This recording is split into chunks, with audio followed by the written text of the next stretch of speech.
আসিফ মাহমুদ সজীব ভুঁইয়া বাংলাদেশ সরকারের উপদেষ্টা সমালোচনা যেন তার পিছু ছাড়ছেই না।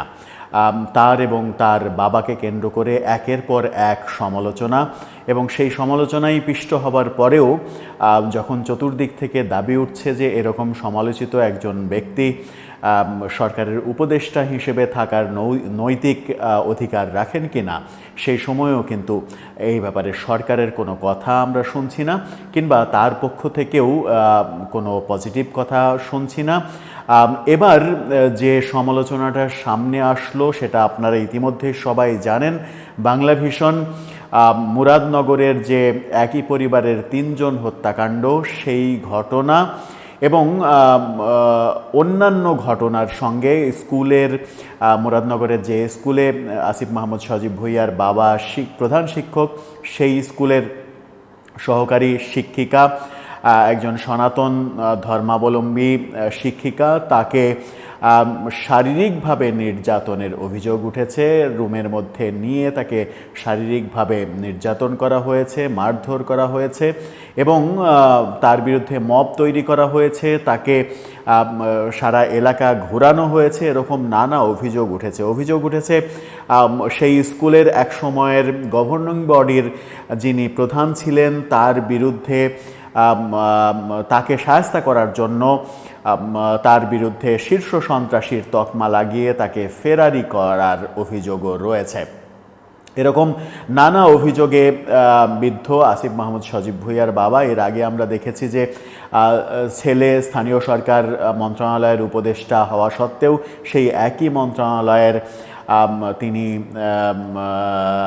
যে কর্মকাণ্ড করার চেষ্টা করেছেন, লাইসেন্স নিয়েছেন, সেই লাইসেন্স পরবর্তীতে আবার আসিফ মাহমুদ সজীব ভুঁইয়া সরি বলেছেন, বাবা না জেনে ভুল করেছে, এরকম কথা, নানা রকমের কথা। বিমানবন্দরে অস্ত্র কেলেঙ্কারি, অনেক সমালোচনায় আসিফ মাহমুদ সজীব ভুঁইয়াকে পড়তে দেখা গেছে। এছাড়াও নানাভাবে তার পিএস, এপিএসের দুর্নীতি, 300-350 কোটি টাকার মালিক হয়ে যাওয়া, গাজীপুর সিটি কর্পোরেশনের নিয়োগ বাণিজ্য, এরকম নানা, ঢাকা সিটি কর্পোরেশনে, 2 সিটি কর্পোরেশনে, বিশেষ করে উত্তর সিটি কর্পোরেশনে কাউন্সিলরদের জায়গায় প্রশাসক বসানোর জন্য সেখানে একটা বাণিজ্য, এরকম নানা অভিযোগ বিভিন্ন সময় শোনা গেছে।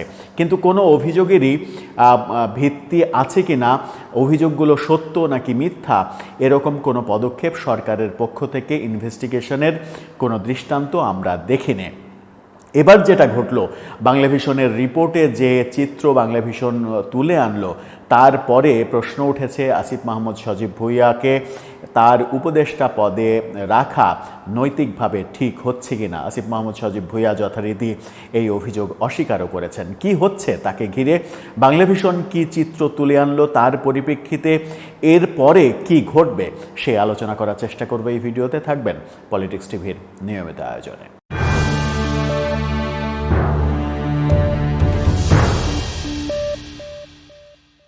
দর্শক, পলিটিক্স টিভি নিয়মিত ভিডিওগুলো স্পন্সর করছে প্রজাপতি.টিভি, নতুন ওটিটি প্ল্যাটফর্ম। আপনারা চাইলে ইউটিউবে, ফেসবুকে, ইনস্টাগ্রামে, টিকটকে দেখে নিতে পারেন। ডেসক্রিপশন বক্সে লিঙ্ক দেওয়া থাকবে, সেখান থেকেও আপনারা দেখে নিতে পারেন প্রজাপতির কার্যক্রম। চলে যাচ্ছি মূল ভিডিওতে। বলছিলাম আসিফ মাহমুদ সজীব ভুঁইয়ার ব্যাপারে। তাকে কেন্দ্র করে নতুন করে একটা মহা কেলেঙ্কারির রিপোর্ট বাংলাভিশন তাদের একটা স্পেশাল নিউজে, প্রায় আধা ঘন্টা ব্যাপী একটা ক্রাইম শোতে তুলে এনেছে। মুরাদনগরে কি ঘটছে সেই ঘটনাবলী।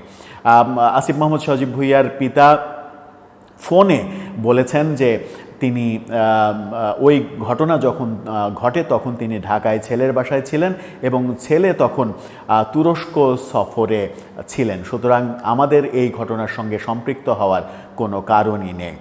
মজার ব্যাপার হচ্ছে যে অভিযোগে যে কথাটা বলা হচ্ছে সেটা খুবই গুরুতর। অনেকগুলো কথাই বলা হয়েছে, একটা অভিযোগ খুবই গুরুতর। স্থানীয় ইউপি চেয়ারম্যান সারা দেশে সরকার বিজ্ঞপ্তির মাধ্যমে, প্রজ্ঞাপনের মাধ্যমে সারা দেশের চেয়ারম্যানদের পদ খালি করে দিয়েছে, এটাই আমরা জানি। কিন্তু গণমাধ্যম বলছে বিভিন্ন গণমাধ্যমের পরে এবার বাংলাভিশনও বলছে যে সেখানকার স্থানীয় চেয়ারম্যান এখনও বহাল তবিয়তে আছেন, সেটা আসিফ মাহমুদ সজীব ভূঁইয়া এবং তার পিতার কল্যাণে, এবং সেই চেয়ারম্যান আওয়ামী লীগের নেতা, এমন তথ্যও বলা হচ্ছে যে আওয়ামী লীগকে পুনর্বাসন করা হচ্ছে সেখানে তার বাবার মাধ্যমে, এমন অভিযোগ তুলে আনা হয়েছে। এবং সেই চেয়ারম্যানের সঙ্গে আসিফের বাবার ঘনিষ্ঠতাও বিভিন্নভাবে প্রমাণ করার চেষ্টা করেছে বাংলাভিশন।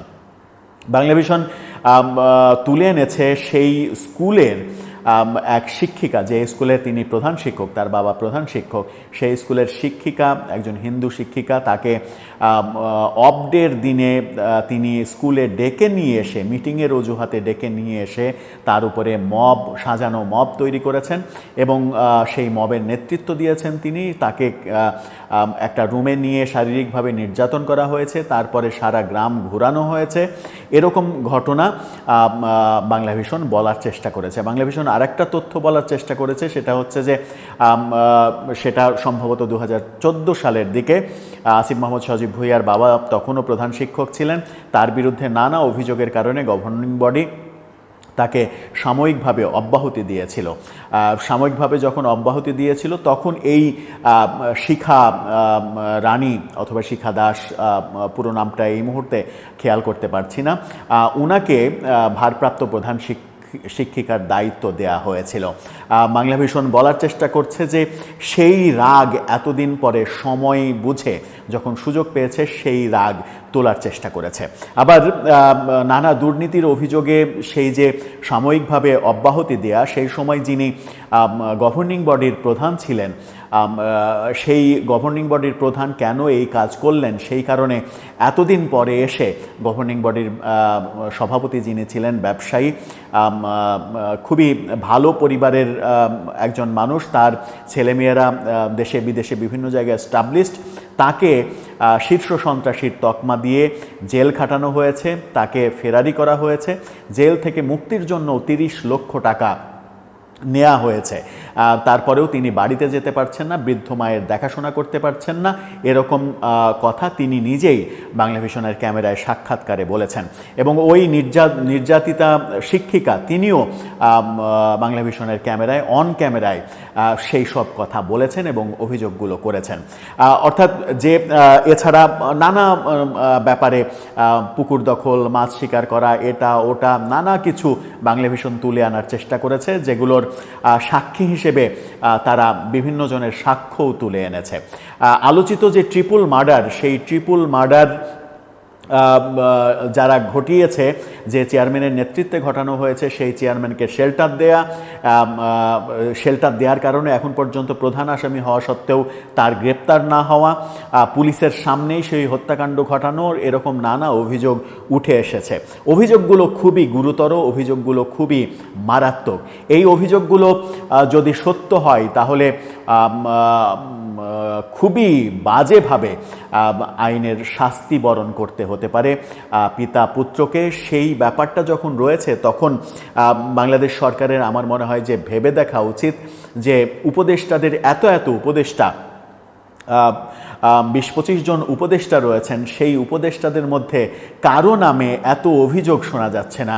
শুধুমাত্র অভিযোগ, নানা রকমের অভিযোগ, বারংবার অভিযোগ শুধুমাত্র আসিফ মাহমুদ সজীব ভূঁইয়ার ব্যাপারে কেন আসছে, কেন সরকার সেটা খতিয়ে দেখছে না। অনেকে বিভিন্নভাবে লেখালেখি করছেন এবং সামাজিক যোগাযোগ মাধ্যমে বাংলাভিশনের এই ভিডিওটা ভাইরাল হয়েছে। সেখানে অনেকে দাবি তুলছেন যে এই উপদেষ্টাকে এখনই সরকার থেকে বাদ দেওয়া উচিত। সরকার যদি তার ক্লিন ইমেজ রাখতে চায় তাহলে তাকে বাদ দেওয়া উচিত। কিন্তু আসিফ মাহমুদ সজীব ভূঁইয়া ভিন্ন কথা বলছেন যে এটার সঙ্গে তার কোনো সম্পর্ক নেই, এটা সাজানো নাটক, এটা একটা ষড়যন্ত্র। এবং বাংলাভিশন যেহেতু তিনি এটা বলার চেষ্টা করেছেন যে তথ্যটা ঠিক নয়, তিনি বলেছেন ইশরাক হোসেন বাংলাভিশন দখল করে এখন তার বিরুদ্ধে প্রোপাগান্ডা ছড়াচ্ছে। এই তথ্যটা ঠিক নয়। ইশরাক হোসেন বাংলাভিশন দখল করেননি। ইশরাক হোসেনের পিতা মরহুম সাদেক হোসেন খোকা বিএনপির ডাকসাইটের নেতা এবং বীর মুক্তিযোদ্ধা। আমরা সবাই জানি বাংলা ভিশন তার প্রতিষ্ঠিত চ্যানেল এবং মূল মালিকানা, বেশিরভাগ মালিকানা সাদেক হোসেন খোকার। সুতরাং এই উত্তরাধিকার সূত্রে ইশরাক এই চ্যানেলের মালিক। ইশরাকের আর এক ভাই এই চ্যানেলের এমডি হিসেবে দায়িত্ব পালন করছেন এই মুহূর্তে। সুতরাং এই চ্যানেল দখল করে ইশরাক এরকম প্রোপাগান্ডা ছড়াচ্ছে। উপদেষ্টা আসিফের এই অংশটুকু, তার ভাষণের এই অংশটুকু সত্য নয়। আমার মনে হয় যে তথ্যের ঘাটতি রয়েছে তার। ওদিকে সার্জিসরা ফেসবুকে পোস্ট দিয়ে এক ধরনের হুমকি দিচ্ছে যে এটা মেনে নেওয়া হবে না, জুলাই অভ্যুত্থানের পরে অভ্যুত্থানের নায়কদের নিয়ে এই ধরনের প্রোপাগান্ডা এগুলো মেনে নেওয়া হবে না।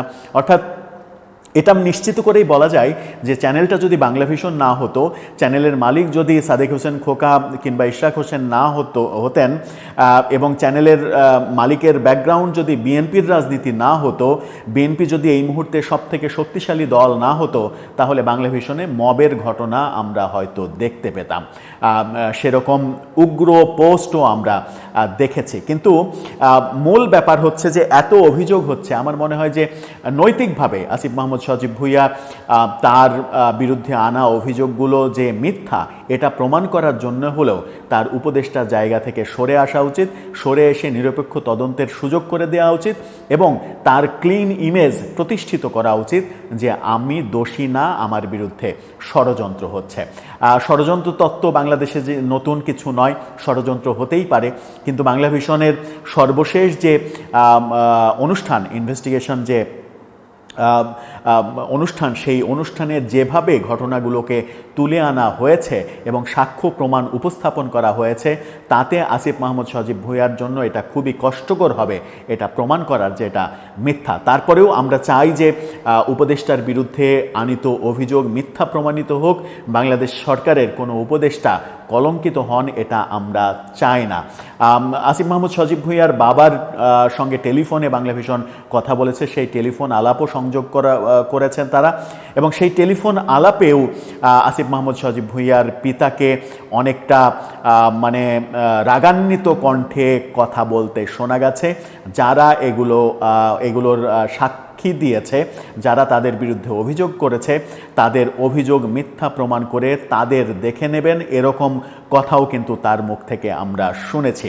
সুতরাং বিষয়টা খুব সহসা সুরাহা হচ্ছে না এবং যখন আমরা আলোচনা করছি যে বিভিন্নভাবে আলোচিত হচ্ছে যে বাংলাদেশের গণমাধ্যমগুলো স্বাধীনতা ভোগ করতে পারছে না, নানাভাবে সরকারের উপদেষ্টাদের চাপে রয়েছে বাংলাদেশের গণমাধ্যমগুলো, তখন বাংলা ভিশন এরকম একটা সাহসী ইনভেস্টিগেশন রিপোর্ট তুলে আনলো। সেটা হতে পারে ইশরাক হোসেনের সঙ্গে আসিফ মাহমুদ সজীব ভুঁইয়ার যে ব্যক্তিগত ক্ল্যাশ তৈরি হয়েছে ঢাকা দক্ষিণের মেয়র ইস্যুকে কেন্দ্র করে, সেটার একটা প্রতিফলন এটা হতে পারে, হতেই পারে, না হওয়ার কোনো কারণ নেই। কিন্তু দেখতে হবে যে এই ইনভেস্টিগেশনটা সত্য নাকি মিথ্যা। যদি বাংলা ভিশন মিথ্যা প্রোপাগান্ডা করে তাহলে বাংলা ভিশনের বিরুদ্ধে শাস্তিমূলক ব্যবস্থা নেওয়া যেতেই পারে, কিন্তু যদি সত্য হয় তাহলে আসিফ মাহমুদ সজীব ভুঁইয়া কিংবা তার পিতার শাস্তি কি হবে? সরকারে থেকে তারা নিরপেক্ষ তদন্তের সুযোগ কি দেবেন? এই প্রশ্নগুলো চতুর্দিকে ঘুরপাক খাচ্ছে। আমার মনে হয় যে প্রফেসর ইউনূসের যে ক্লিন ইমেজ, সেই ক্লিন ইমেজ প্রতিষ্ঠিত করার জন্য বারবার যার বিরুদ্ধে অভিযোগ আসছে তার ব্যাপারে ভাবার সময় এসে গেছে। এই ব্যাপারগুলোকে যদি ছেলে খেলা করা হয়, আবার তার বাবা এ কথাও বলেছেন যে আসিফ এলাকায় এমপি নির্বাচন করবে, সেই কারণে এলাকার লোক তার বিরুদ্ধে ষড়যন্ত্র করছে যেন সে এমপি নির্বাচন করতে না পারে। সেখানেও একটা প্রশ্ন যে আসিফ মাহমুদ সজীব ভুঁইয়া এমপি নির্বাচন কিভাবে করবেন? তিনি তো সরকারে আছেন, তিনি তো সরকার থেকে পদত্যাগ করেননি। তার মানে কি সমস্ত মেকানিজম কমপ্লিট করে ঠিক নির্বাচনের তফসিল ঘোষণার পরে কিংবা তফসিল ঘোষণার আগের দিন তিনি পদত্যাগ করে এনসিপিতে যোগ দিয়ে নির্বাচনের কার্যক্রমে নেমে পড়বেন? সেরকম ঘটনা কি আমরা দেখতে চলেছি? সেটাও যদি হয়, এই সরকারের ভাবমূর্তির জন্য সেটা মারাত্মক ক্ষতির কারণ হবে। দর্শক, এই ব্যাপারে আপনার মতামত জানিয়ে লিখতে পারেন আমাদের কমেন্ট বক্সে।